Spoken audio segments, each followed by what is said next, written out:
You're listening to the Board Game Snobs podcast, a ridiculous podcast with ridiculous hosts that discuss ridiculous things. And any mention of board games is purely coincidental. And so, without further ado, and with a heavy dollop of shame and embarrassment on my part, I give you the Board Game Snobs.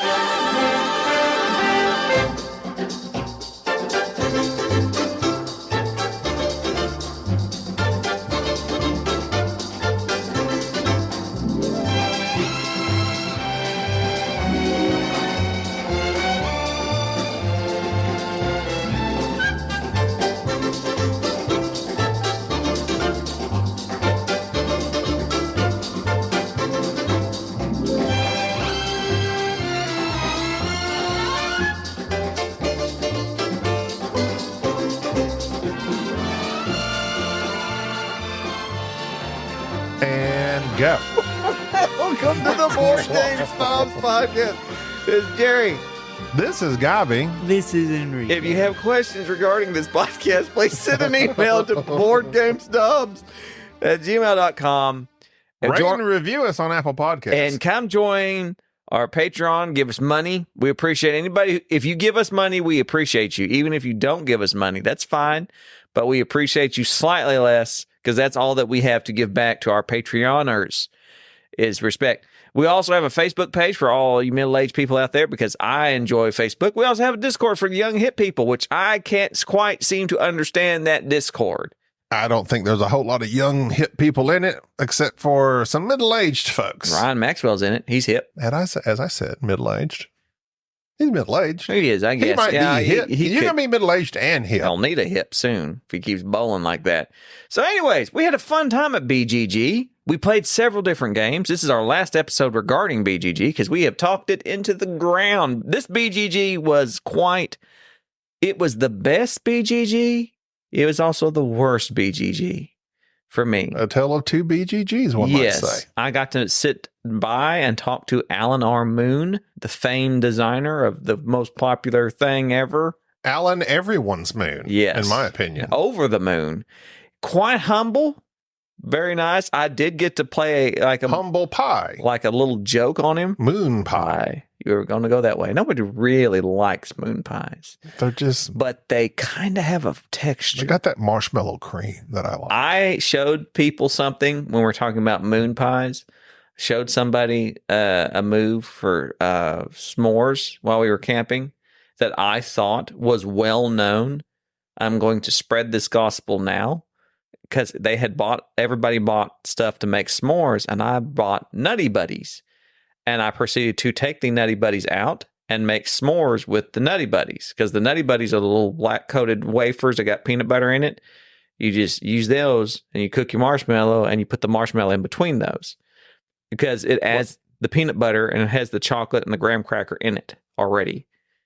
You talking about the wafers? Yes. Okay, yeah. I thought people knew that combination is amazing. And people saw me do that, and they acted like I invented that. I may have invented that, not known it, but I thought that was common knowledge. You use Nutty Buddies to make s'mores. That's the first I'm hearing of it, but Okay. I'm not a s'mores guy. I'm not a traditional s'mores guy, but I am a Nutty Buddies s'more guy. I like that a lot, and I didn't know that other people did not know. So anyways, I introduced that to several people, which I was pleased to. Also, back to Alan R. Moon, I got to ask him several questions, and I played a delightful prank on him after he sat down and everybody was like asking, "Oh, are you Alan R. Moon?" He's like, "No, but he's much better looking than I am." I kept doing that humble thing. So finally, after talking to him for a brief time, we're playing poker at the tournament there, the little friendly tournament they have at BGG. What the guy that was dealing says, "I think we should, everybody's names at the table. Can we just introduce ourselves real fast?"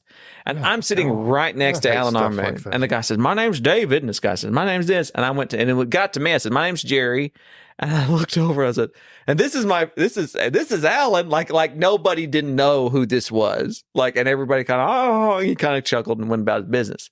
I asked him what his favorite game was and all that. And strangely enough, his answers were all related. If you go to his BGG page, he has a little Wikipedia thing on his BGG page where you can kind of look at their profiles as a designer. He talks up several games. He loved Pandemic Legacy, that Pandemic Year Zero. He loved Dice Miner or something like that. He names it on the game. And then he showed me pictures of his new reprint of a game that I guess of his that is quite popular that's being reprinted. And I don't know if I should say the name of it because he acted very coy. He probably didn't know that I had a podcast with tens of listeners. So anyways. Don't betray his trust. I'm not going to betray Mr. Moon's trust. Either way. If he was really trying to be incognito, though. He wasn't. He couldn't have been. But I mean, I will say his profile pictures, he looks different. He's gotten much older. He hasn't updated them in a while. Okay. So, I mean, like, if it wasn't for the R in his name. Right. Alan R. Moon. Just Al. Alan Moon doesn't sound as right now that you've heard Alan R. Moon. Alan, he could even go lunar. Yes. Al Lunar. Al Lunar. Yeah. See, that's what I would do. But you probably didn't. Didn't wear sunglasses and a hat everywhere I go. Just like really try to pretend like, oh God, everybody knows me when no one knows you. You're just like trying to duck and swerve. If I was Alan R. Moon, I would do that please. all the time. Do you not know who I am? I invented the most popular board game. Just like anybody that addresses you, just like, all right, where do you want it? And just like break out your pen and marking. I would carry around. Do you hear that David, is it Crusoe, the redheaded guy on Miami Vice? He used to carry around pre-signed autographs of his picture just to give to people. I would do that. That would be me. If I had gained the least bit of fame. Just, Dan Hughes, your buddy, he's doing that already. Yeah. We're going. Sign stuff. I love the car. Sign every box of Core I'm tired Quest. of hearing about Core Quest.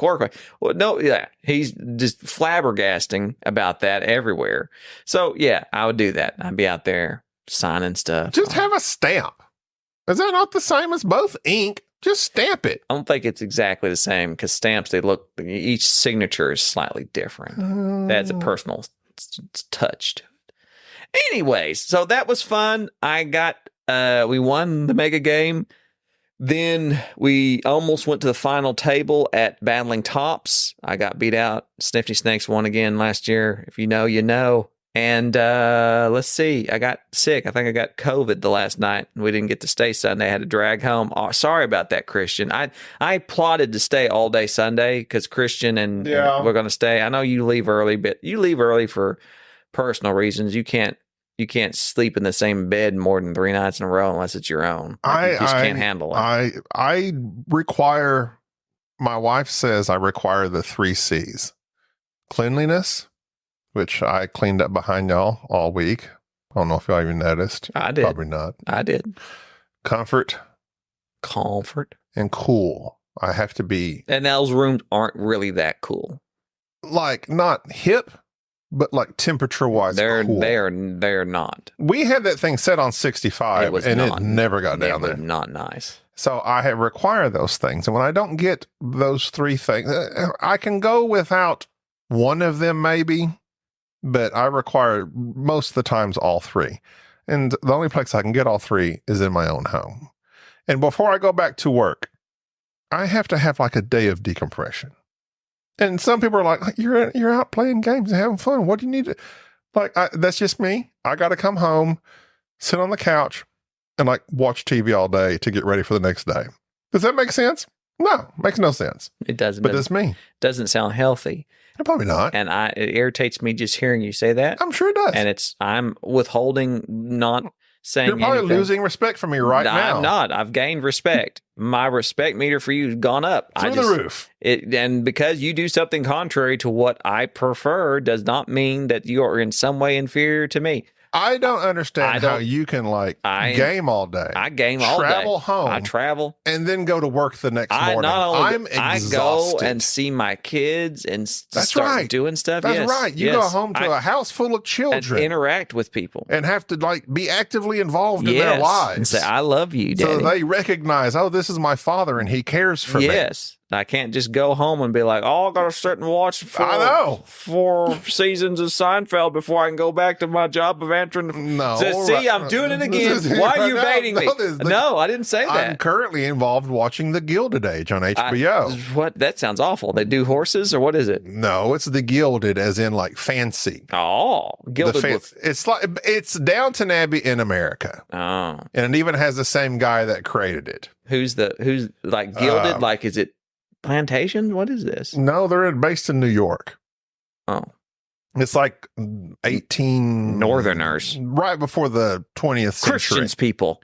Yes, and it's not a good show, but the presentation of it is very enjoyable. Rich white people problems. Yes. That's all. Yes. Well, I won't watch shows that are just rich white people. I hate that. I find it boring. I don't understand what and it's like the upper class and lower class and seeing how they are all treated. Down with all the classes. It's a soap opera. I'm not a classic. A soap opera, and I am in. I don't like that stuff, but I respect those who do.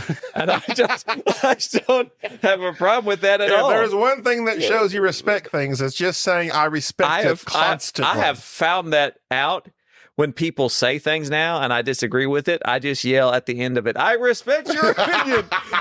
And I'll say terrible things and then I respect your opinion. And it's working fine. The creator of Downton Abbey and of this show, and I say his name this way every time the show starts, is Julian Fellows. Julian Fellows? But when the show starts and his name pops up on the screen, I say, Julian Fellows, because obviously that's like the snobby voice in my mind for English people. Right. And so every show is like tradition now. Dan Hughes. When the name pops up, my wife looks at me and I say, Julian Fellows. Oh. And we laugh as we drink our martinis. No, it's Dan Hughes. Mr. Delicio, you've pulled the cart around. Dan Hughes. With me today, Mike Delizio. Mike, what is this theme song? Hear a knock at your door. Well, Dan, I think that starred Don Knotts and what's the other guy's name that died making the other show? That critter. Idiot. You know, it's been a while since they've put out an episode. Actually, by the time this episode comes out, they may have. Who knows? They have yet to put out their 100th. I don't listen to them. They did a 101, coyly missing their episode 100 that they keep proclaiming is going to be a big show. God, that's stupid when people do that. I mean, like, we put out 99.1 if you're going to do that. Hey, why are you being so meta? 99.1. You can be meta if you want to, and I respect it. KBGS. All right. This is not very good. I like it. Are you here? My God. Yes, I am. Okay. I'm here. So he over there, he like giggles to himself like he can't giggle on mic. Oh, yeah. And people like to know that you're here. I know. Just breathe into the mic. I respect that. All right. Keeping with the spirit of this podcast and rich white people problems. R-E-S-P-E-C-T. Go. Let's talk about Spirit Island. Because in that game, you're fighting the settlers and the various towns and villages. I only got to play. You're warding off the settlers of Catan. Basically. That's what you're doing. Which I have an idea. White people. And they literally are white people. Colonialism. I didn't realize in this game, I was thinking this was like a fantasy world. No, it's got like, the colonizers are Spaniards. Yeah. England, Prussia, Brandenburg, Prussia, or something. Brandenburg. Weird. But England was in there. Prussia's over like Germany-ish. Yeah. Polanish. Poland-ish. Polski is what you're looking for. Polski is what I dance on. Yes. Dansky on the Polski. Went to a Polish strip club. Just a bunch of Poles. Is that a joke you're trying to make? Is that it? No, we're good. But in Spirit Island, which was taught to us by the editor of the rule book, Mr. Brian Blankstein of the Bearstein Blanksteins. He was a great guy. He taught the game. I hope he listens to our podcast. You know what? I don't think I ever told him that we have a podcast because we were very complimentary towards him. I enjoyed him thoroughly. Didn't Enrique? I like how you're looking toward me. Well, he's looking stuff up. You're supposed to. Am I stepping up? What did you think of Blanking? I wasn't around him too much. Okay, sadly. well that's a negative. I'm sorry. Well, rate him. Rate him Scale of 1 to 10. an 8. Wow, you weren't around him that much. Give me, what do you think, Christian? Christian, he's what I thought He's He what you would- thought. he would be. Very, very upbeat. So it's a 10. He's very upbeat. Okay, Yeah, he is. okay, he's a 10. All right, that's good because he's the president of your fan club. I know he is. Anyways, Spirit Island. In Spirit Island, you're trying to push colonizers off an island, and you are the various powers of said island, kind of like Captain Planet. You got fire, earth, water, wind, heart. That poor kid. Remember Captain Planet? That one, heart. I never liked Captain It Planet. weirded me out because I don't here's like the it. thing. The same thing with the Power Rangers. Same thing with Captain Planet. When they all put their hands together or their rings together or whatever, and then they become this much better thing. Here's my thing. Why not just do that thing immediately? Yeah. At the beginning, if me, you, and Enrique could go, oh, board game snob power, and we all converge into some other ultimate snob, And we become the secret cabal. then why would we just not do that all of a sudden? Well, it's the same thing with I feel myself becoming Jamie. it's the same thing. Hey guys, what were you up to today? Just say anything and I'll laugh while you say it. Well, today I had a few beers. Oh, you scoundrel! No, really, I really do like Secret Cabal. I do What do you too. say? I do too. Ben just Especially had him. I'd say just the several lar- episodes ago. Jamie was on Ben's show, 5 Games for Really? Doomsday. It was really good. I like Ben. And Ben also just had on Rodney. I would like to say that somebody, I'm going to point this out. At BGG, you were wearing your Ben Maddox shirt, which is the Big Trouble in Little China shirt, right? I don't think anybody gets it. And it's just And Ben not Maddox. one person said to me, "Oh, you love Ben." And that's what made you mad is somebody said, I like your, somebody said your shirt, point out your shirt, and you thought they knew Ben. And you're like, yeah. And you're like, who is that? And I you're was like, how? it's Ben Maddox. And Ben Mad Dog Maddox should be that's the shirt because he's what'd you say it was the reference? it's Big Trouble in Little Big China. Trouble in Little China, yes. Because he's like shirtless and got big guns and he's like looking Yeah. at the armrest. So I thought it was like over the top reference. I don't think it was over the top. But anyway, I love Ben. I love his show. He's had 2 really good. Okay, I'm partial to them because for one, I don't listen to shows with the designers of games. Those guys are boring. Alan R. Moon about put me to sleep. I just, for No. lack of a better term, I don't care. I'm not interested in designing a game myself. I enjoy your game. I appreciate that. Hearing the process, Yeah. I don't care. But now, this is the good thing about Ben, though, and this is the tangent, but Ben gets into other nitty-gritty things about their life, and that's why his show He is does. over the top better. Oh, no, that's not the shirt. That's why his show is better than most other interview shows, because he does get into the... It's not just, so what was your process? It's way more than that. He gets into their personal lives. Where do you get your ideas? Theme or mechanic first. What made you drawn to this theme? Yeah, exactly. So it's like, no, he gets into some deep stuff. And We're that's- not making fun of you, Dick Simpson. You ask great questions, all right? Like, don't mess with Tricky Dick. what's your favorite pudding? I like Dick. He always does his impression of me. Leave that, because I'll be cutting that one for a good mic drop moment. Thank you so much. Tricky Dick I Simpson. love that guy. Yes. He's great. You had Luke somebody on. Luke Pryor. yeah. I prefer Luke Former. Previously. Here's the thing with Dear Richard. I think he's got some of my issues. Self-esteem. Because he's always asking, Do y'all even listen to this show? Basically, is anybody listening? How many listeners are required, etc.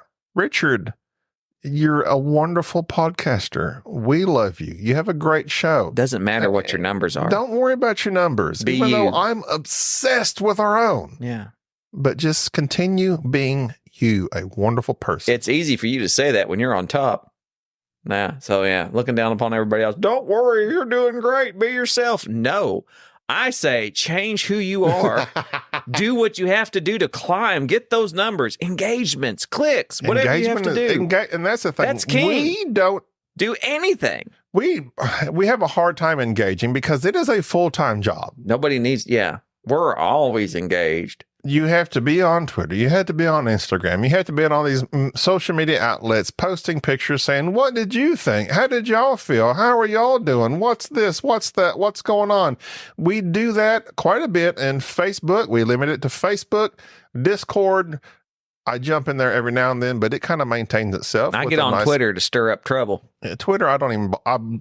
I made a post about Ben's shows on X here lately because I just don't mess with Twitter no more.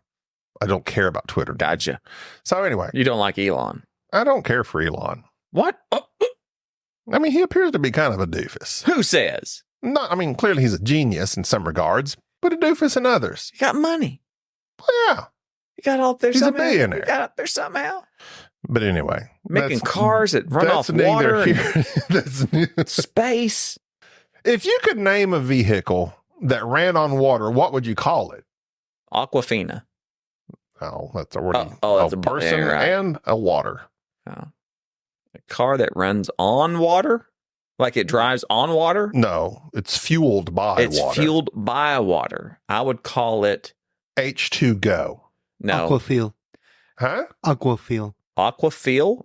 Yeah. Aquafeel. Like feel Feel. like Feeling like tactile or feel. Like your voice needs to be cleared. It's fine. I know. No, don't let him clear it. No, so We aquafeel. love the yeah, flimmy aquafil. rasping. So like okay, aquafeel. Like my feelings or my fillings. FEEL or FILL. How does this make you feel, or would you like a refill?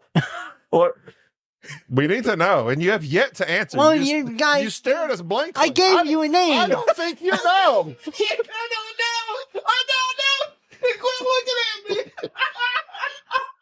It just looked away. Oh my god. Okay. Is it feel like you're aqua filling up the car? Or Well, aqua no, give me another option. Answer yes to that. Yes or no? What to the? Yeah, Oh my aqua God, he doesn't fill. know. Fill up water. That would be aqua fill? Is that It might as well be. Oh, okay. So, He doesn't know. He He literally doesn't know. But that's a good name. Were you even aware there are two different meanings to that term? No, I did not. I'd call Learn it something new every day. the water whip. That's pretty good. That's catchy. The kids would like That's it. pretty good. It would be kind of wavy, like a soul. They think, "Where's your whip? Your water whip?" Yeah, I got you. Or Aqua Cell is a toothpaste, isn't it? Well, I mean, does it have to have a reference to water? Yeah. Yes. I mean, it doesn't. You said does. H2Go. Well, I mean, I made the reference myself. I'm just I'm posing the question. We've all made it related to water. In this scenario, a car fueled by water. Well, you're looking at like branding. You want it to be aqua something. If it runs Right. off water, you don't want to call it something weird. I think I would name it something tropical. Like this is the something Bahama. Moist. No, that's not tropical. I'm saying like an island. Dank. The dank. Dank ride. Yeah, dude, that's what the water truck would be. The dank. To be the dank. The Dankiac. The dank. No, it's the dank. It's like a Ford dank. The Ford Dank. The Ford dank. You tired of driving? You know that gas. What you need is a dank, and then just be this big old truck that gets 8 miles per tank because there's no way you could propel this thing that much water. You just got a 50-gallon tank of Fill water your in tank. the back. with the dank. It's just water.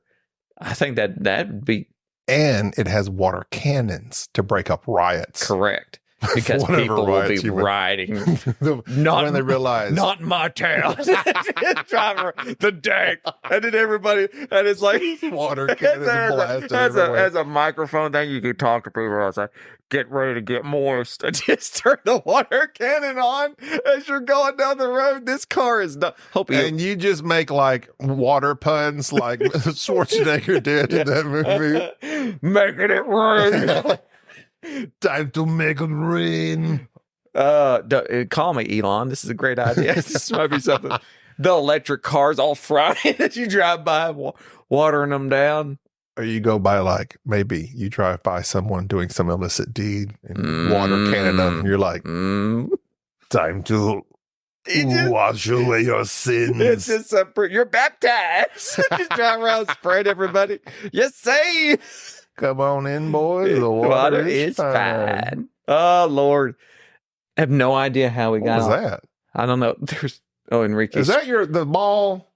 The gyro ball? No, that was not the ball. No, it's not the Was gyro. that your nasal passages? That was No. Enrique squeaking. That was- He leaned and he squeaked. And wasn't Oh, from There's no over need here. to. Yeah, being meta's fine. Okay, I Being, get it. no, I being got you. meta's fine. I respect You people who really- talk about All right. whatever. That was banter. We and, may have slightly veered off the game. well, no, the game I want to talk about was Spirit Island, and you Oh, keep that's forcing right. us into banter, My bad. which is fine. I respect that I decision. know that you do, and I appreciate So that with about Spirit you. Island, essentially, it's kind of like Pandemic, except it's uber. Except it sucks. but I'm just wow, y'all come at me real hard. I thoroughly Hot enjoyed take. my first take of it. Hot first take. play.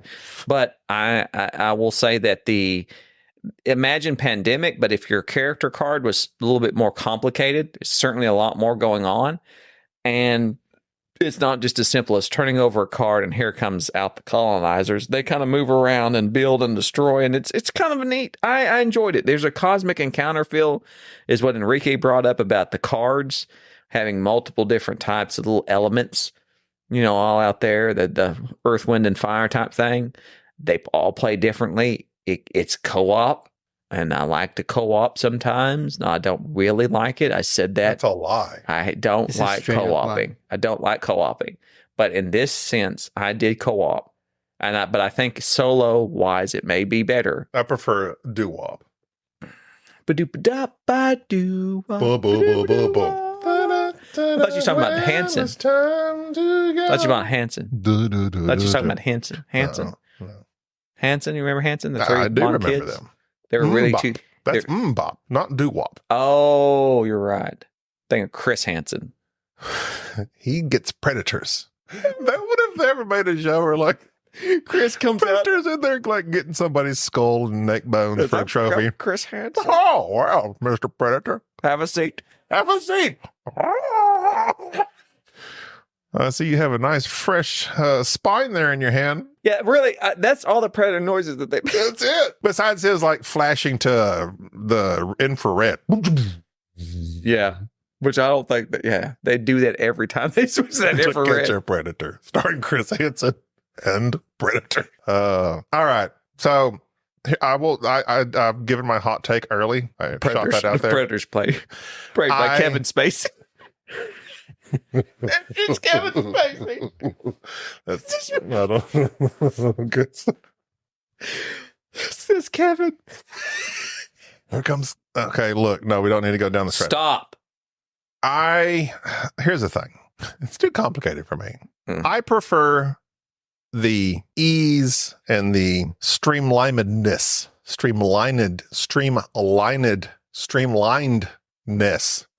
of Pandemic, of what was that, Fire Rescue.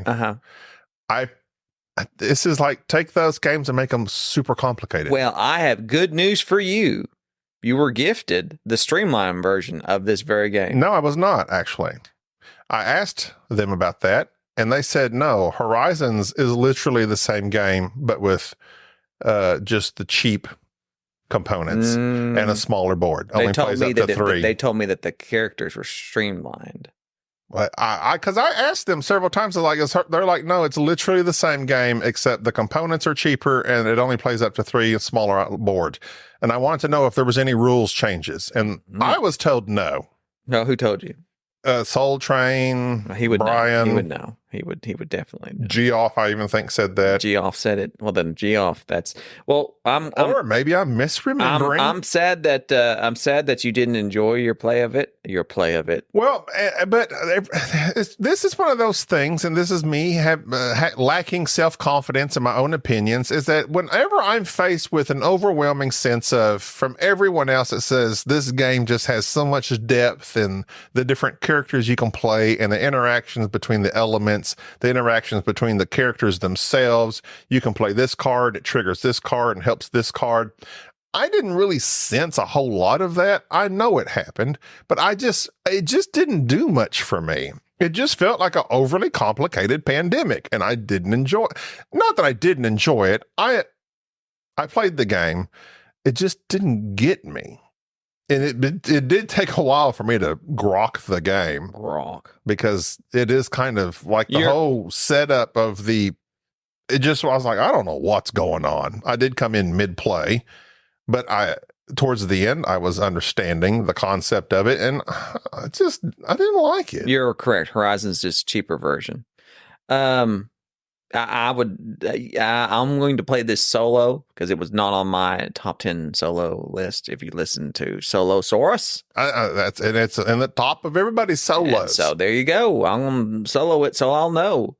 So I'll have to table it before I pass judgment on it. But from what I've seen so far of it, I did enjoy my one round I got to play of it before I had to exit to the mega game. Speaking of Joffrey, the purveyor of small games, is who I've come to know him as, because every time it seems like I'm around him, he pulls out some random small game for which we play. And so far, all of his small games, that's just his thing. I like small games from Joffrey's Small Games. He has a plethora of games, of which many are small. Yes. Party style? Not necessarily party style. Just when I think of party style, I'm thinking of the complexity. What was that? And the time. No. That party style is when there's a lot of people necessarily involved to make the game work, I would say.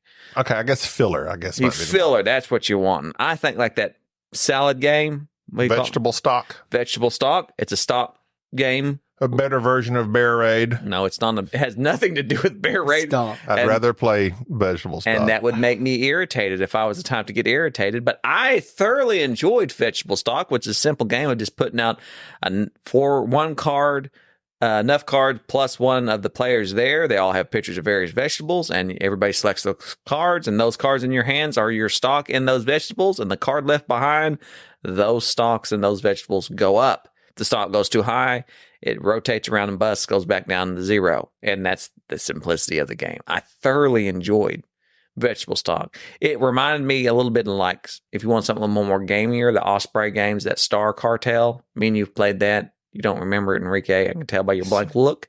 But I thoroughly enjoyed that game as well as vegetable stock. The other small game we've got to play that's like a memory style game, which we don't typically play, but I'm very good at memory games, was the Taiwanese Nana.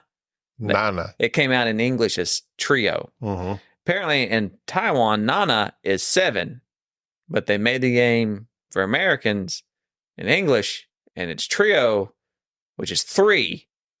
And funny enough, this all makes sense because in the game, if you collect the 7 set, you win, hence the Nana.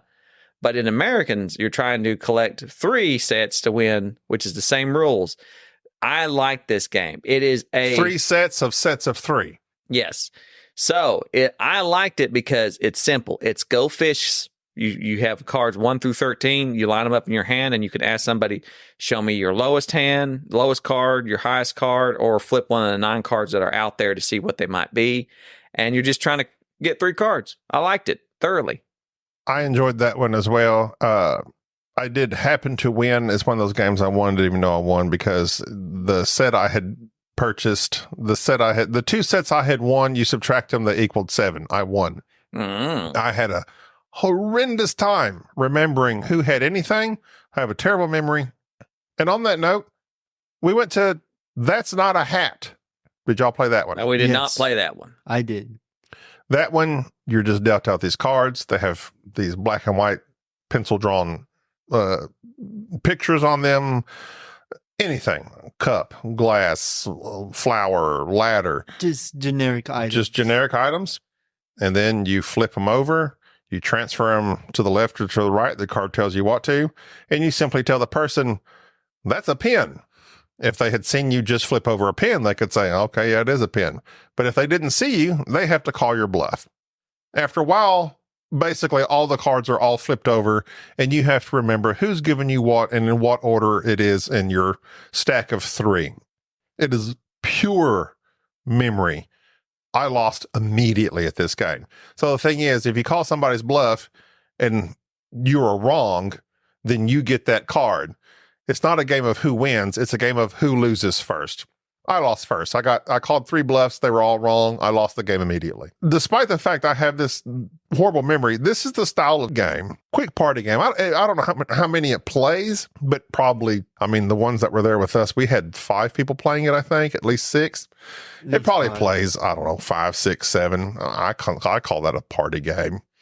it was fun. I like this game, and I can see this being the type of game I would like to have in social situations, because often I get invited to friends' houses. They're like, "All right, Gaby, you're the party guy game." No, wait, you're the wait. What? You're the guy who brings the party game. Yeah, Jesus. You're the party guy. I'm the party guy. You're the party guy, Gaby. I'm the party guy. What kind of Pin the tail on Gaby. So I show up. They're like, "No, you're the game guy." So any party, I'm the game guy. Hey, Gaby, bring your games. And okay, this is perfect for that.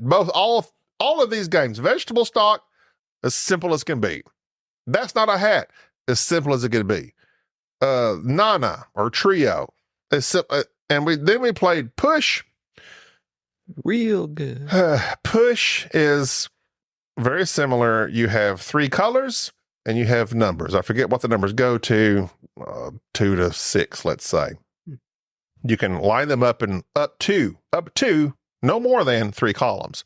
You flip over the first card. If it's a green or a number, you place it in a column. If you flip over the second card, as long as it's not the same color or the same number as a previous card in that column, you can place it in the same column.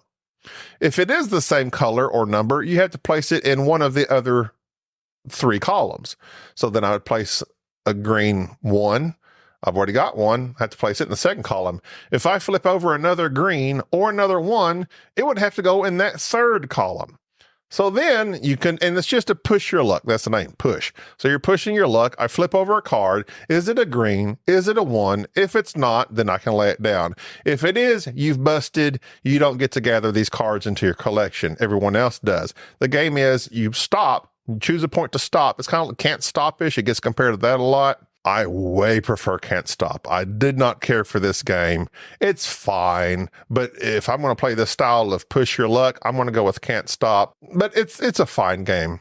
I would not own it. But it did its job. It was fine. But I think of all the 3 or 4 that we played there, Push was at the bottom of the list. But they did their job because Joffrey was waiting for some other friends to show up and play a bigger game. So that's exactly what we did. We played these small games while waiting. They did their job. Holy cow. What? Nemesis Retaliation, which is basically the next game in the Nemesis series. Yeah. So this is Retaliation, where you're the Marines hunting the aliens. Ooh. It's only been out for a few days. 2.4 mil. I want. Must be nice. Well, do you have $109? I'll order it for you. What a... Yeah, because I bought the last one. Did you? Yeah, Yeah, you did. Yes, I remember you. I'll tell you what. And let me see here. So let me look on here. Which we love. So and I would like to play it again someday. Yes, and so we'll play it again. But for this pledge, let me go over the rewards. So and this is a good. I'm wondering they're making. So for you save $60 if you back it. So I'm trying to do the sales pitch. This would be great if we had a sponsor. So for the special, the core box alone, it's going to be $200 when it comes out, but you can get it for $109 right now, and it's just the core box. Now the stretch goal for the next box, it's free. The stretch goals has come free with it. That's great. Let's see, what's the next thing that you could get on this to add to your? So yeah, for $100.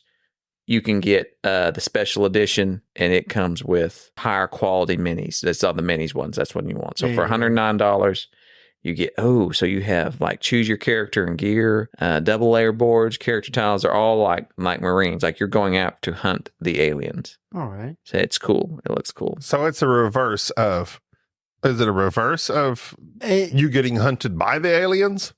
More or less. It seems that way. It's. Let's see. Let me read the actual. It sounds like the alien is still hunting you, but it's going to be more of a... Nemesis is a 1 to 5 player semi-co-op horror sci-fi themed board game. It is the final epic part in the Nemesis trilogy. This part you'll play as Marine squad, fully knowing what they're getting themselves into. Prepare for a lot of fresh mechanics and better than ever cinematic moments. Basically, your friend stabbing you in the back and an onslaught of enemy horde. So yeah, you're like going in to hunt the aliens as well. So that's the thing. So yeah, pretty good. So I'll put you down. Here's the thing. I'll tell you Go what. have the... Halves. Yeah, halves. Wait, look at all these games. I'm joking. This level of game, this is my issue with I'll these tell you types what. of games. I'll even paint it. I'll paint it for you. Get it, Enrique. You're loaded with cash. How much money you got? I don't know. Thousands and thousands He's flushed of dollars. with cash. Thousands and thousands. If he would flash his bank account, the women, would the be- ladies would be all over. It would be embarrassing. I would be envious myself. Ignore females, pursue currency. That's what I always say. This style of game, the Nemesis line, it's huge. It's hard to get to the table because there's a billion parts to it. The rules are, while they're simple, you do have to refresh yourself.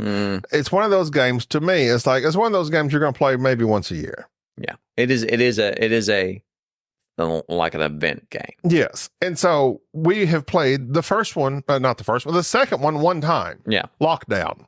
Which was I would great. like to just go back to it at least one more time Well, before we play good the news, next one. This one won't be out for about a year. So see, we have plenty. We got time. Got time. Plus, when we do our other RPG, our Alien solo RPG, we use a lot of the parts out I of look that. very forward to that.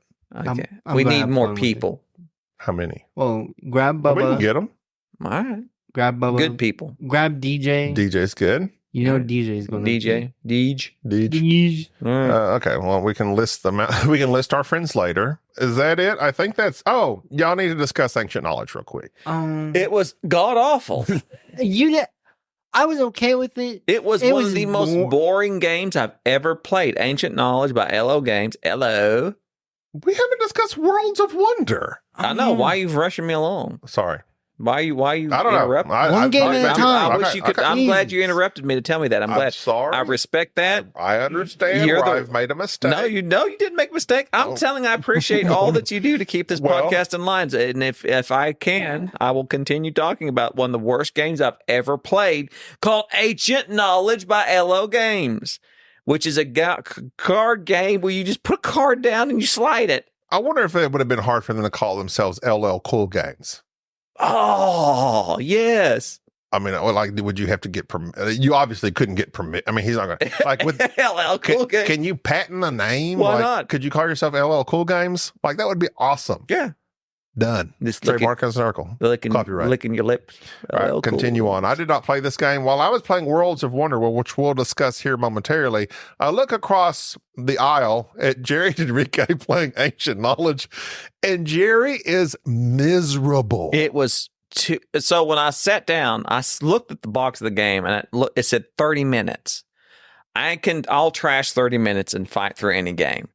The person who read the rule book, which took like 45 minutes to read this god awful rule book, because the mechanisms in this game are so stupid. Literally, some of the most doled down idea. It's awful. All right, let me just. It does so many things that are pet peeves for me for a board game, but all that you're doing, laying down these cards on top of your player aid and then moving them down until they fall off the board, and hopefully you get the little bits of ancient knowledge off of them before they fall off and become minus victory points. And playing cards it's just lay down a card. And you want to pick up a card? Pick up a card. And it didn't help that I looked at the board wrong, the box wrong. It's not 30 minutes. It's 30 minutes per player. Oh, God. So this quick card game, which is what it should have been, was an over 2-hour slog with the teach. And I was so bored to tears and playing with people, half of which I did not know, that seemed bent on completing the game rather than just stopping. And to my chagrin, when it was over, they said, yeah, this is really kind of not a great game. I was like, well, why did we play through it? It was obvious. I could not have cared less about this game. It is a disappointment. Yeah. Absolute from the artwork in it, which was drab. I was just about to ask you, because the board looks pretty so the art's bad. Yeah, it's very drab and it's themeless, and you don't even really know what you're doing. Like, I could not give you a good idea of what the actual theme was. I thought at first was you're this ancient civilization that's developing, but then you're utilizing ancient knowledge, so you're like an archaeologist. Here you go, real quick. I feel like it's more of Heirs to an exceptional knowledge that has survived the ages, it is now up to you to preserve the vestige of your civilization. That C still, who knows? That still seems Who knows? Very Who knows? broad. because for me, this is more like archaeology, historians. Archaeologically. By Yellow. I can't say. I words, you know really what I don't mean. know. And Remy Mathieu was the designer. I did not find it It was at all engaging and was bored to tears. That's disappointing. I hate when you get stuck in. Okay, so in regards to that, amount of hits versus misses this con for you. Last Light, which was the number one game of the con for people, it was the most played according to the stats. And Roy Canaday even commented that it was like a release party for him, even though he wasn't there. I thought that Last Day was good. It's all right. Last Night, Light, whatever. It's all right. It's. I could see why people like it. I'm not hating on it. I would play it again. It was fine. It is fine. It's a 6 out of 10 as I give it. Yeah. Really, the hit for me of the con that I thoroughly enjoyed was that The Wonderful World. Yeah. World Wonder. Again. World Wonders. One of those games that when I looked at it, I by thought, Zay Mendez. this is not going to be a game I'm going to enjoy because it's tile. You're laying down little Tetris pieces. Yes. Just like in My City, which was good, and just like in Planet Unknown, which was fine. And it's like, okay, so you're just laying down these pieces and these little other tiles and that match this requirements till you can build one of the cool looking 3D wonders. Okay, that's the game. And the rules are very simple with all that you're doing. Then the game kind of just does this one little few things that change it from just a very calm and sedate little tile laying game into something that's a little more competitive. Number one, it's monetary system that it uses. Every time you spend money, you move your little slider to show how much money you've spent. You can only spend, I believe it's like $7 without taking a loan. And each of the pieces that are very limited when they come out each round, those are limited to what you're buying. They cost X amount of money. That's neat because all the players are vying for the roads and the other buildings that you want to build. And so people chronically take what you want. Then you're trying to build your little town the way that you want it so that you can actually put the wonder out next to it in the correct spot. That gives you a goal to work towards, which is, again, very interesting. And all the 3 games of this game that I played, we all were able to build all the wonders onto our board. And after the game was over, our boards looked interesting. They weren't just flat. They had roads and little sections of town and then these 3D neat little wooden pieces that looked like these various wonders. The scoring was very tight. I would go far to say Surprise of the con. the best Tetris type game I've ever played. Like that Tetranomino, whatever they call it, tile laying. Everybody knows how I feel about these goofy dwarf romantic tile laying games and junk like that. I don't really like those at all. This game, however, this got me. I thoroughly enjoyed this game. It was competitive. It offers some good decisions over what's coming out, how to manage your money, and what to get. And it's quick. It's boom, boom, boom, boom, boom. Enrique? I think Jerry's covered it all. Thank you. That's well. You can't think. You know what? I'm not going to force you into convert. We discussed I this when we're respect talking that he just his silence is it deafening. just, I get it. But on a previous, I understand what you want from me. I don't know that you do, but on a previous podcast, we just discussed. That was really hard. I'm sorry. You know what? I respect that you respect that. I respect that we all respect. Here's the thing. I'm glad I called that out. No, I'm glad. I respect that you put it on my Twitter. I see you. Mm-hmm. I acknowledge you. Mm-hmm. We just want to hear you. We just want. So on a previous podcast, episode 281, I believe it was. 282. No, it's 281. Okay. 282 was Den of Wolves. Yeah, that's right.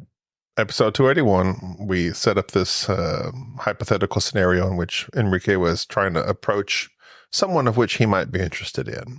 And we did scenarios of how to approach them. You may not remember that. I remember it clearly. I vaguely remember it.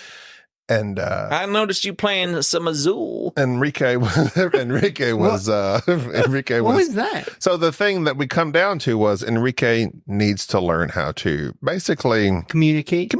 Yeah. Speaketh. And there's a difference between speak using words and you're just and there's people that do that and they just blah blah blah blah blah blah. They're running at the mouth. They're saying nothing. I know a few of them. They're saying nothing. Mm-hmm. So what I'm asking is, can you just, even though Jerry has said things, It's just input, that- basically. could you come up with something? It's kind of like it's almost like a improv thing. What can you okay. come up with what typically to happens discuss this game? on certain other podcasts and YouTube board game videos is that one person says the thing and the other person just takes what the other person said and just rewords it. And then Yeah. it's like, oh, Yeah. Oh, well, like, and I that's always- a big hit for some reason. That was huge. I just always huge. think that's just It's huge. kind of just time wasting, I feel like. Do you feel like it's time so wasting? You don't want us just to to reword, rephrase what they to said. reword. I always thought that was just kind of I'm saying the same words just in a different order.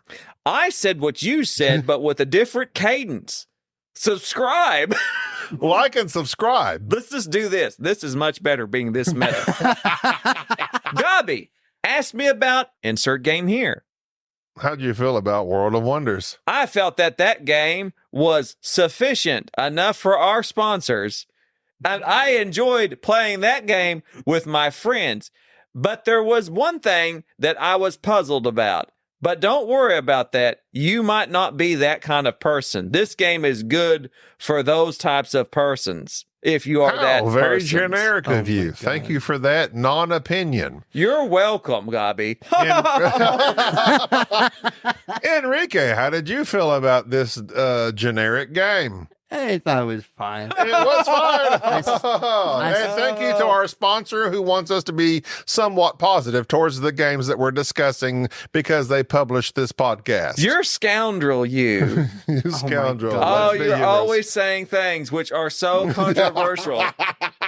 Perhaps. Oh, how? And then you say something slightly edgy, and all the fans love it. Why must you put me through this? Oh, torture? I'm wearing a colorful tie. Oh, I swear. don't. Please look behind me at the nerd paraphernalia for which Don't be every YouTube gaming podcast there is. I am not. If they could see my room, what do you think? Look at my wild facial hair that is ungroomed. Your room, which first off, the thing I like about your room. Go ahead, please. This is going to warm the cockles of my heart. So I am not.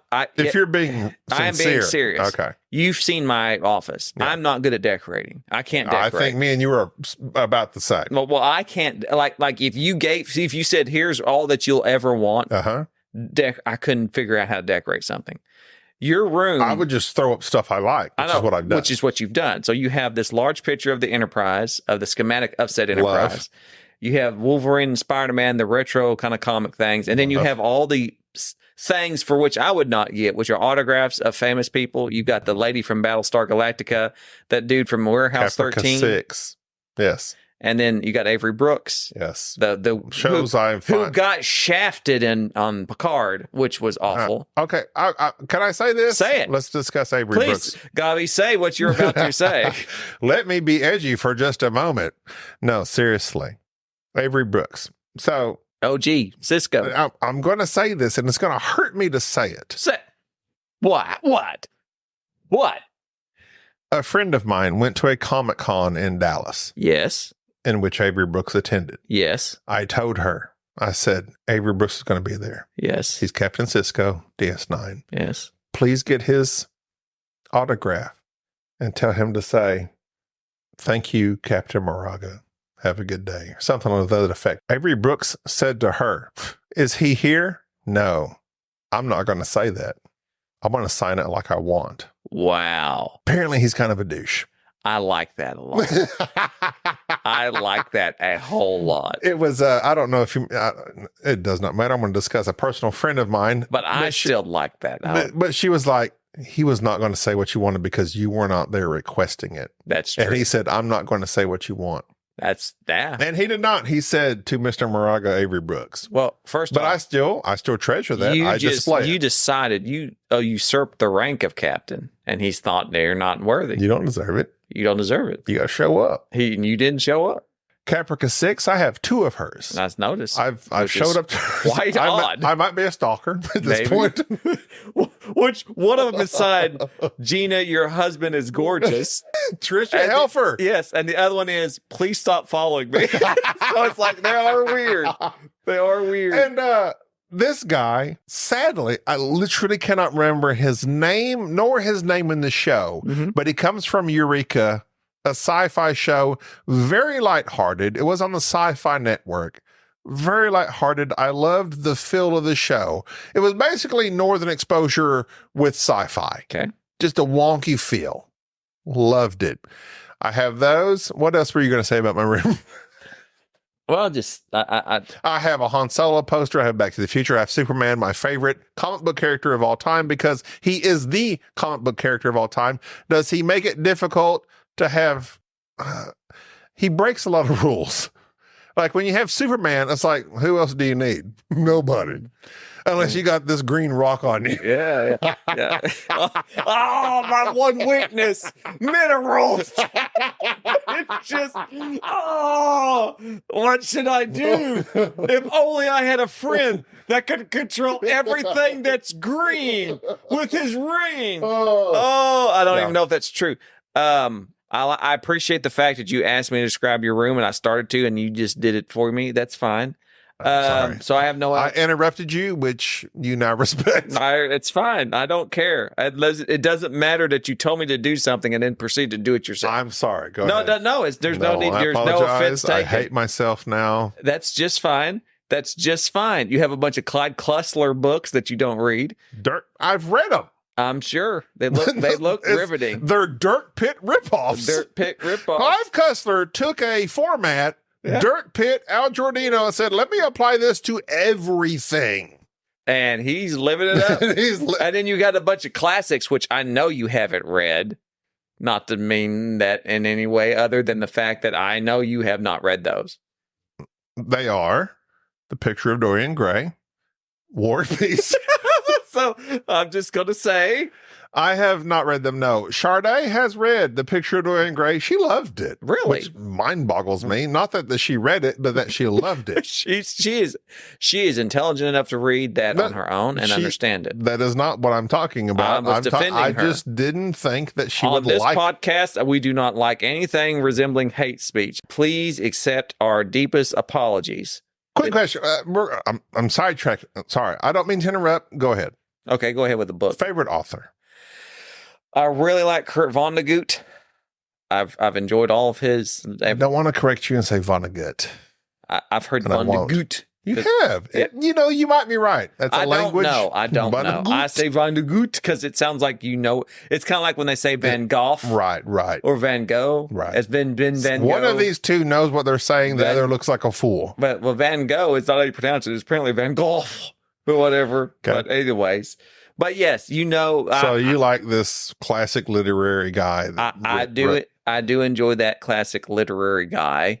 Now I will say in terms of just if I had to grab a book of his that Michael, again another author whose name I mispronounce all the time, Crichton or Crichton. I always said Crichton. I say it. I've said it wrong so long I don't know which one is right.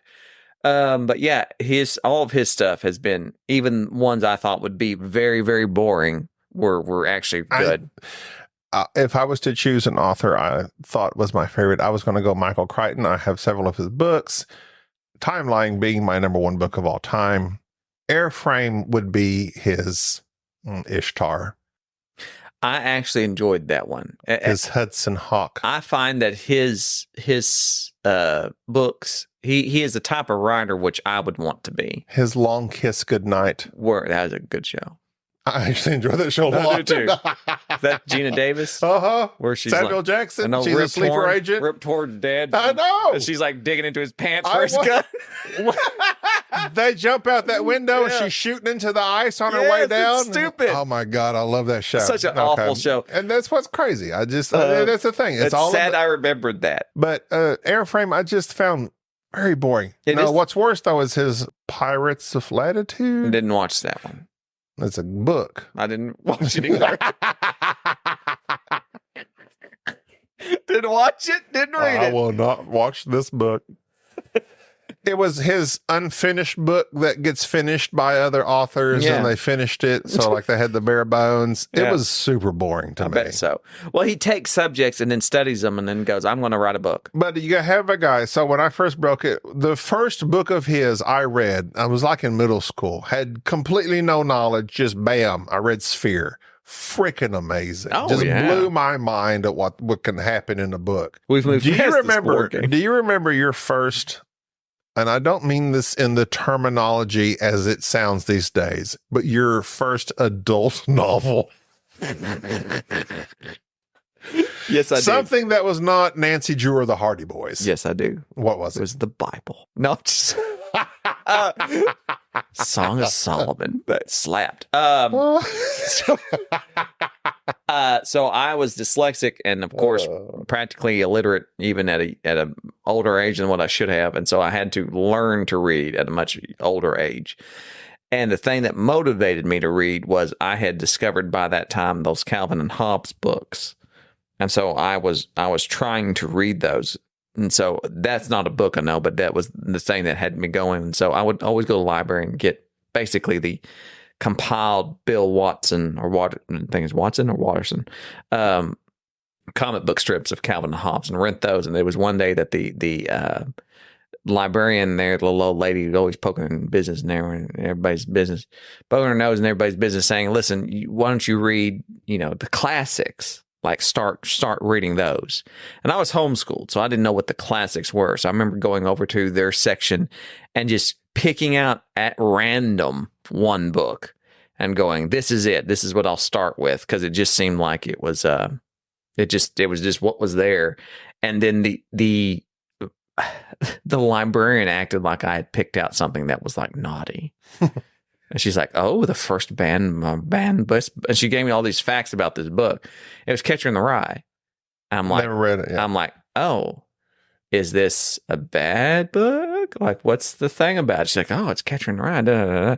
Anyways, so I took off with it, and reading it, that was quite the eye opener because it was very, it was just incredibly. If you read Catcher in the Rye when you're young, it's different when you read it when you're old. It changes because it's like when you're young, you can halfway understand what this kid's going through. When you're older, he just sounds whiny. It does. Your perception of your own age changes the book, which is kind of amazing. So did you read it twice? Yes, I've read it once when I was young, and then I reread it and realized, I don't feel the same way about it.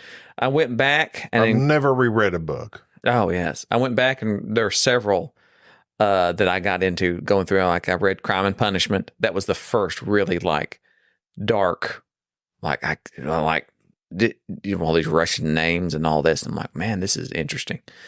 And then finally I ended up hitting on, there are several that fell flat for me. I'm trying to think of them off the top of my head now.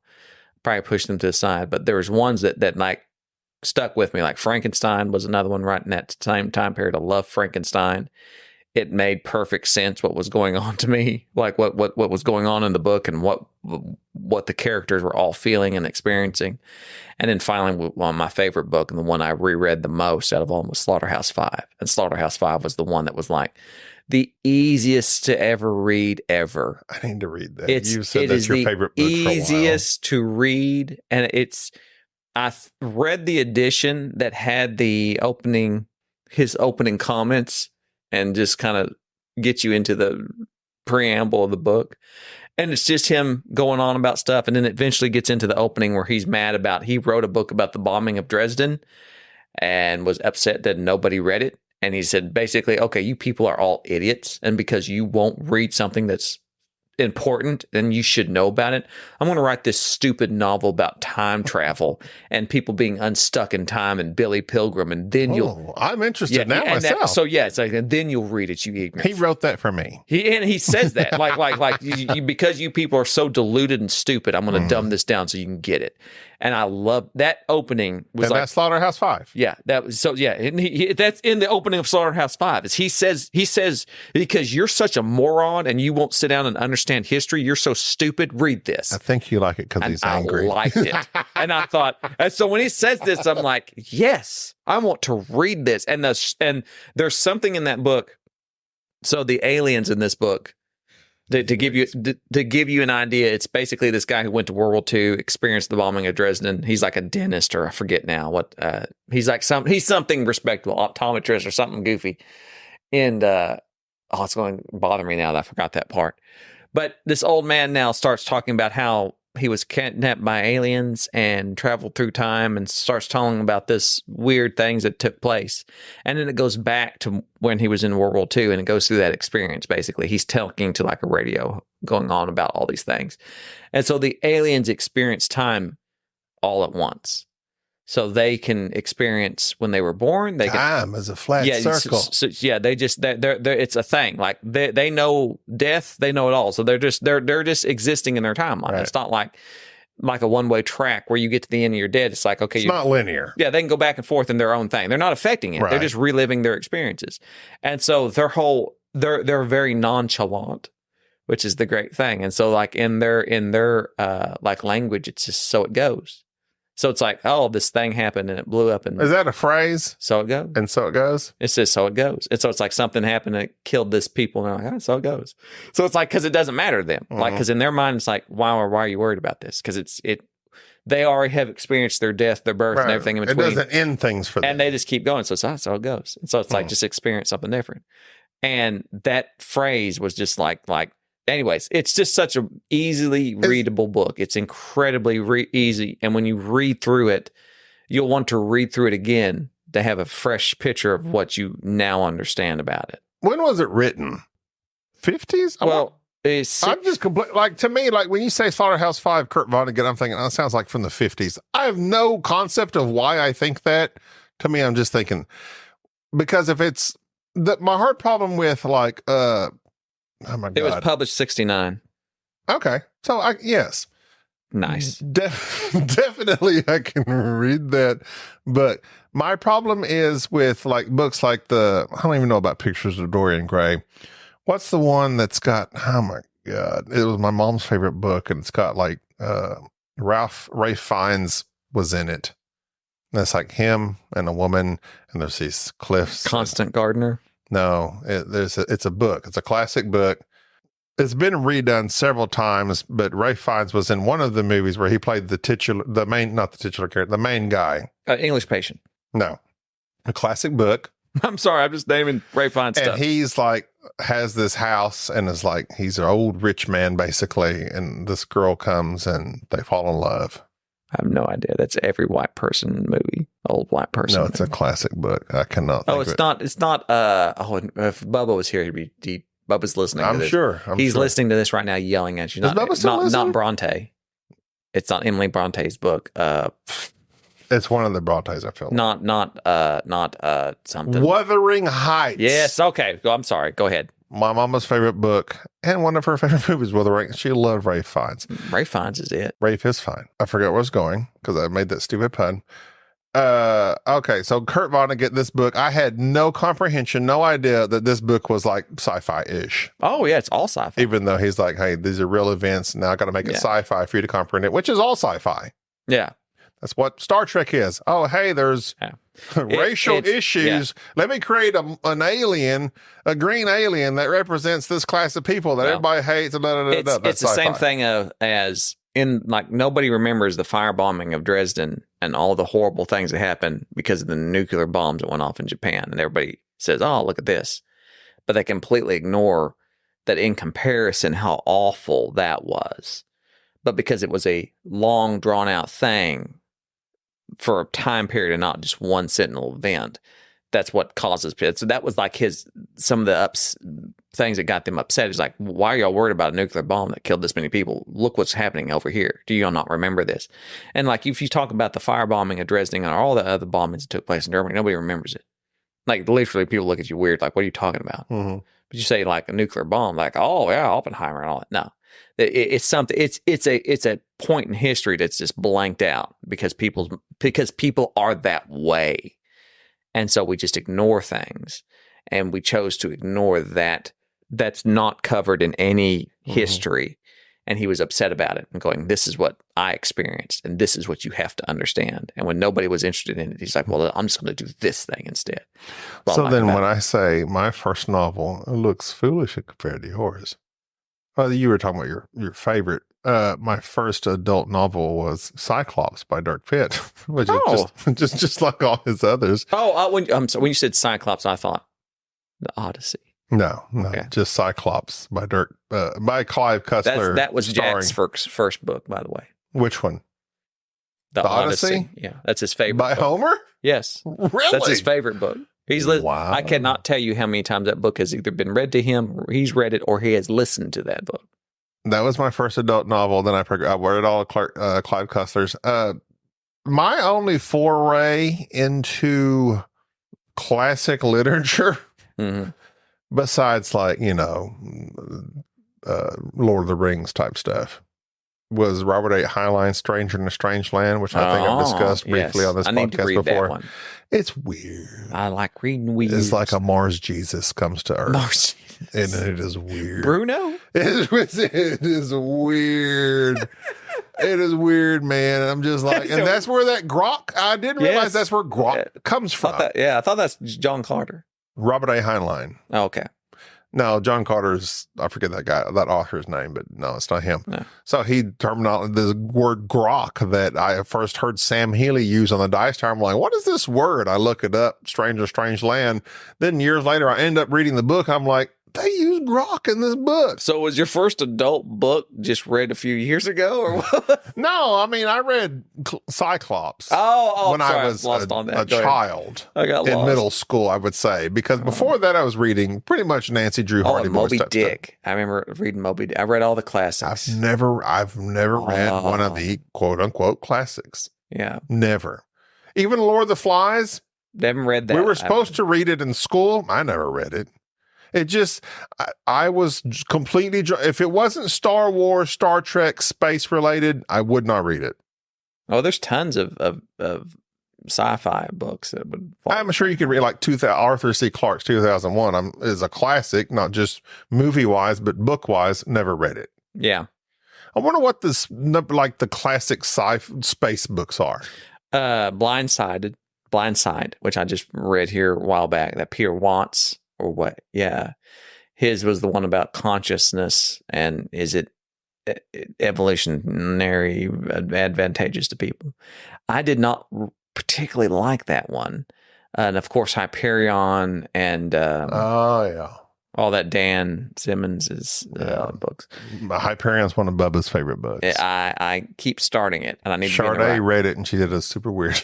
You have to be in the right headspace for that, and there's certain ones like that where you're reading. I do not. I found that I can't hardly do sci-fi because I can't picture it. Unless, I mean, do you consider Orson Scott Card a classic? I don't think so. It's modern classic. We talk about Orson Scott, all of the Ender's Game. Yeah. Okay, I read Ender's Game, like all of those. Yeah, Ender's Game is all right.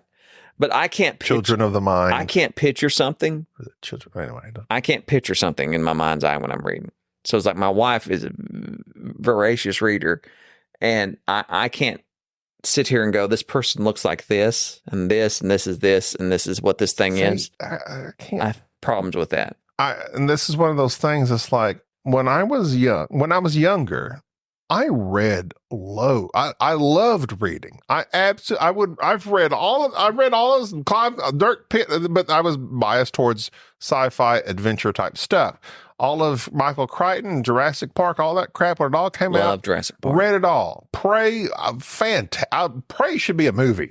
I need to read that one. I did not get through it. Is that the nanobites? Yes, nanobites. What? That's like the little foods.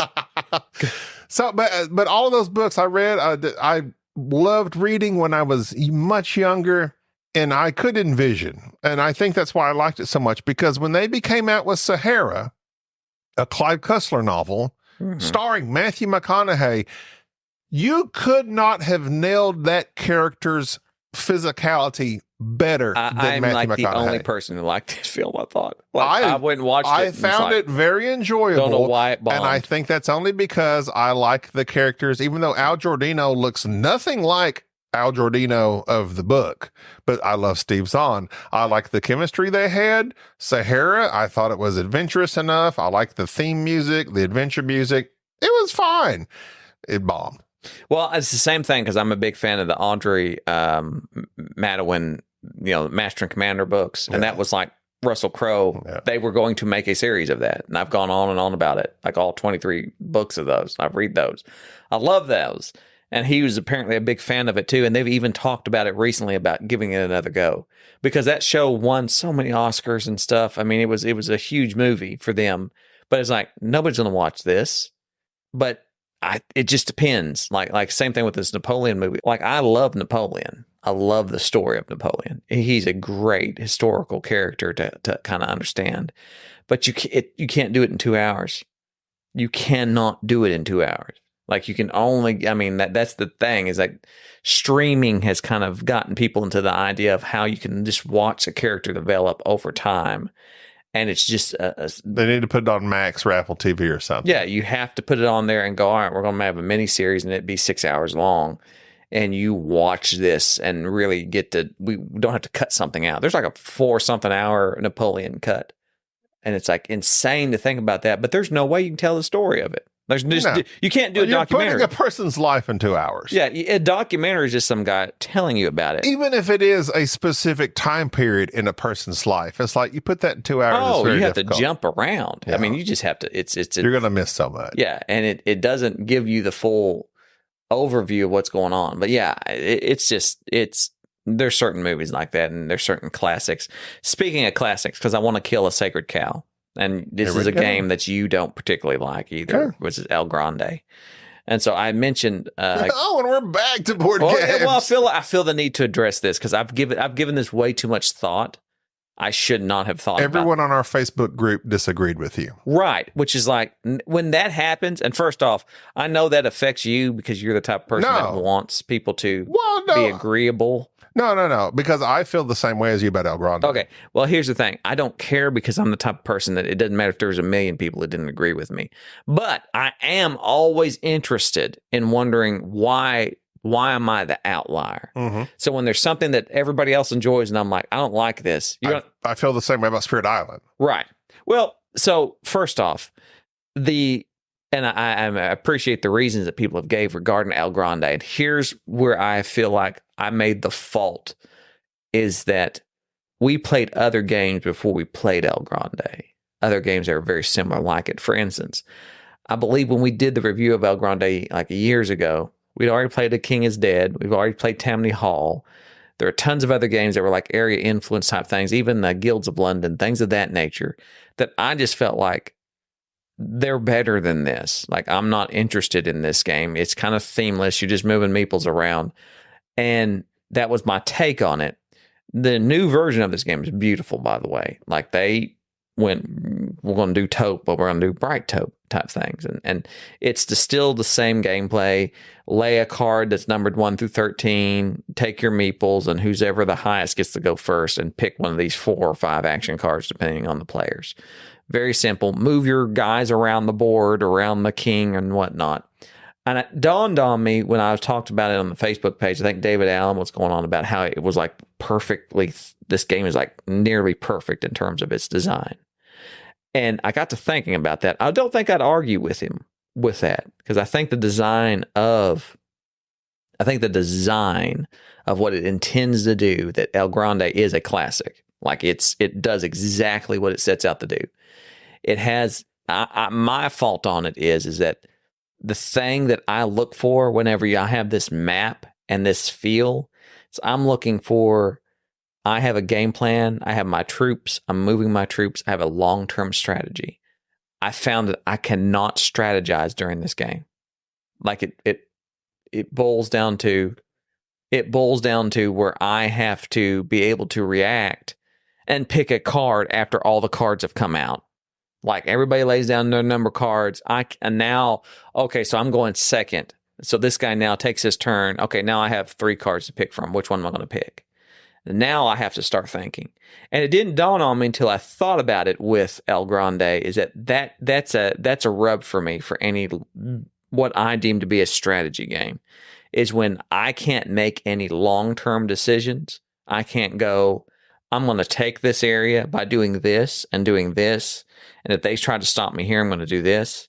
El Grande is, okay, now it's your turn, do something. And you look and go, well, obviously out of these 3 cards, I can do this and move my guys here, and hopefully I'll get this. And I can come up with the best laid plans, but those other 2 people after me can screw me over in a way that it didn't matter what I did. I think that's what gets me about El Grande. Now, as it's for its design, it's a beautifully designed game. I do think it's an evergreen. When I say evergreen, I mean it's like one of those games I think everybody should play at least once. But I look at it because I played it, and I played it after I had played other games similar, and in my opinion is better. Thus, this game just doesn't hold water for me. And I think you did the same thing. We played it at the same time, and it was just, we played other things that did it differently and better, in our opinion. It's been improved upon. It's been improved upon in the aspects that we find important. Yeah. And there's something, there's no other game that does what El Grande does. It is the quintessential area influence game. Like just like Chinatown's the / Waterfall, the negotiation game. Like this is pure negotiation. This is pure area influence. I think it's an important game. It's Spiel des Jahres winner, isn't it? And it's one of those games, but it's just like when you see those movies like Citizen Kane and all those movies from the past, some of them hold up and some of them don't. But even the ones that don't hold up for you, you can still appreciate back in the day, this was it. My thing with El Grande and, well, for me, any area control game of that style, they're all pretty much tactical. Yes. Because even Godfather, which we love quite a bit, you might own a region for one moment and then the next you're blown out of the water. And there's not a whole lot you can do about it other than maybe your position on if you're going first or second. But that's Godfather related. But because I don't think the first player has a strong position in the Godfather. Ooh, anyways, I'd argue against that. I respect your opinion. I would say whoever goes last has the stronger. I would say that you could blast them out of the water. We'll see. Okay. Anyway, so I would just say a lot of these area influence games are tactical. It is hard to make a game plan because when you're fighting against 1, 2, or especially 3 or more people, you're going to get blasted out of the water, and it's just super difficult to plan long term. I would say the only game that fights against that is Barony. Not the only game, but that's a broad statement. I like broad statements. One of the games that fights against that is Barony, because once you establish a place, as long, especially, yes, smaller things, but once you establish the big city or whatever it is, the castle, I've forgotten the terminology. Castillo. Once you've established that big one, bam, you're done. You've established your area. Right. I've forgotten El Grande. It's been years since I've played it. El Grande does this thing that when I played El Grande, I was thinking, you know what? I would just play Royals. Sweet baby Rio. No, your cat. I would just play Royals. I love Royals. And I realized that El Grande is kind of a step up a little bit from Royals. It's not enough of a step up, but you're right about that assessment about it being a tactical thing of where you're now in certain games. I don't mind the idea of now it's your turn. Now plan something, do something now. There's certain games where I'm fine with that, but here's why the King is Dead kind of affected that for me. It was King is Dead. You don't get like 8 cards. Everybody has the same 8 cards. I know the cards in King is Dead. I'll never memorize all the moves in El Grande. I'll never be able, and they randomly come out. King is Dead is this many turns. You're going to play these cards and you're done. And there is no massive shift. Everything is like a trickle of one little thing of you moving here. El Grande is this player does this thing, and now he's moved 5 of your guys over here and put his guys here. And it's like there's a massive shift each time that you cannot plan for. You cannot observe and go, this is probably what the other player is about to do. This is where they're going. It just happens, and then you're down for the ride. There's nothing wrong with a game like that. There's absolutely nothing wrong with a game like that. It's just in terms of long-term strategy, when I'm playing a game that is similar to El Grande, I don't like that. So what you're saying is, this is El Grande. It's a game that does this. If you enjoy this style of play, this game's for you. That's exactly what I'm saying. But I would go a little bit further to say, if I was going to be controversial, which I won't be, because this is a generic podcast. We love to be generic. And we love to be generic. I would say them numbers. This might not be for me, but it might be for you. You should probably play this with your friends. I would say that El Grande, if you thoroughly enjoy it, it's because you played it during the time period of your gaming life in which it hit that spot because that's the spot you were at. Nostalgic. That not necessarily just nostalgia, but also that's the game, and you can appreciate it for what it is. I still appreciate it for what it is. I just don't have a need for it. That style of game, you know what I would rather play? You mentioned Royals, but that's like a step up from Ticket to Ride. You I know can what think I'd rather? of Royals, King is Dead, things of that nature. Right there beside Enrique. That's the one I'm thinking. Shogun? Yeah. Shogun, and that's another Very similar. That's another interesting thing you brought. Is Shogun has the same weird little tower where you're putting stuff in, things coming out. Shogun is much more interesting to me, and I thought the same thing when I was reading the Facebook comments about how great El Grande. El Grande is. It is great. Don't get me wrong. I'm not knocking El Grande, but I'm saying if you're one of those people who think El Grande is that great, play Shogun. I think El Grande means great. Yeah, it's That's like, how pompous grand. is that? The Grand. Play Shogun with that timing, with those cards and the actual area, not just influence, but control and all that it has done. Shogun, I want to play Shogun again just so that I can wrap my mind. All El Grande did when I played it, as I'm sitting there, made me think, I want to play Shogun, I want to play King is Dead, and I want to play Royals again. And when we were done, I was like, I would play all three of those. This is why I don't own this game. Looks beautiful. I would recommend it to people. If you're an incoming new gamer and you've not played it, this edition, and you want to try this out, there you go. Do I need to own it? Absolutely not. And that's why. And it dawned on me the reason why is because I'm a snob. That's why. Is that I as per definition, I will root out something that I feel like I don't necessarily need. And that's what I did. You've progressed as a gamer, and that's okay. Well, I don't even know if it's progression. It's just being picky, because you can. It's not a sign of, if you have El Grande, doesn't mean you haven't progressed. But if you have El Grande, the King is Dead, and all these ones, you've not. You're holding on. You've got too much. You progress by thinning down the herd, because that's what snobs do. It's not about excess. It's about exclusivity. And on that note, I think that's going to do it for this episode, a rather lengthy episode of the Board Game Snobs podcast. How long is it? We're before editing, hour and a half.